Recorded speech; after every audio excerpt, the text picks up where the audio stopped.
The biggest moment for a lot of people when it comes to their body language in the workplace is when they screw up.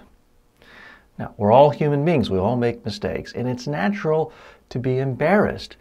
The problem is if you're giving any sort of speech, presentation, talk, a briefing, and the people don't really know you that much, and you're going through serious business matters, it's that look of, that awkwardness, that embarrassment. It becomes the most emotional moment of the whole talk, the whole presentation, their whole time when they're experiencing you. It becomes the most memorable part.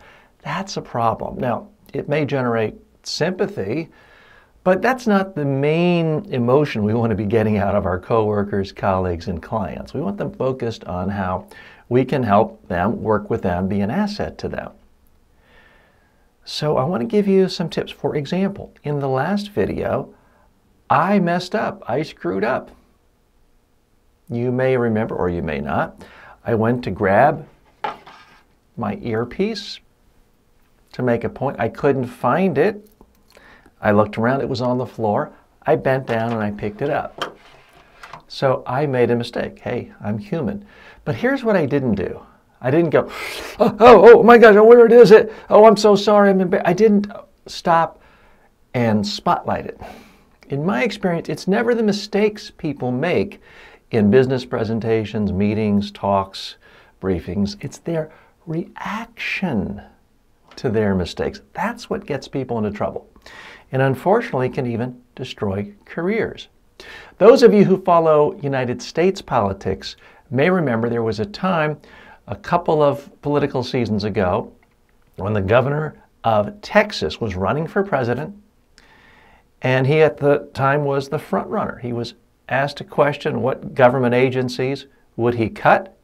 And he said, I will cut the following 4 agencies. I will cut the Department of Energy, the Department of Commerce, the Environmental Protection Agency, and the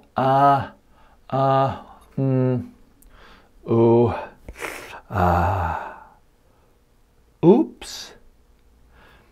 That completely solidified everyone's impression of him. It destroyed his political campaign. He went from number 1 to dead last. And I would submit to you, it wasn't because he forgot something. It was his body language. It was his voice.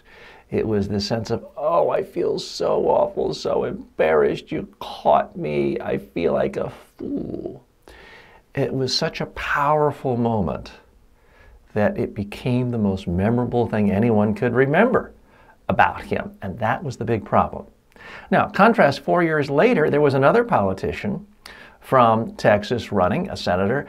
He said, if I am elected president, I will eliminate the following 4 government agencies. And he listed 3 of them, and he repeated one. But he didn't act embarrassed. He didn't act bothered. He just kept on going, and he said it like he'd said the best answer ever. No one even noticed he only mentioned 3 instead of 4 until a day or 2 later. By that time, no one had formed any negative impressions based on that answer. It did not hurt his campaign at all, and he ended up coming in, well, not first place, but he did get second place. So that campaign performance didn't hurt him at all. So the real lesson here is not that we have to be on all the time and be perfect. It's certainly not that you can never make a mistake. The body language lesson, though, is if you're giving a speech, a presentation, a talk, and it's not people you work with every single day and you're really close with in the workplace, if you make a mistake, if you forget something, don't beat yourself up in front of the public. Don't act embarrassed. Don't start apologizing. Just do what I did.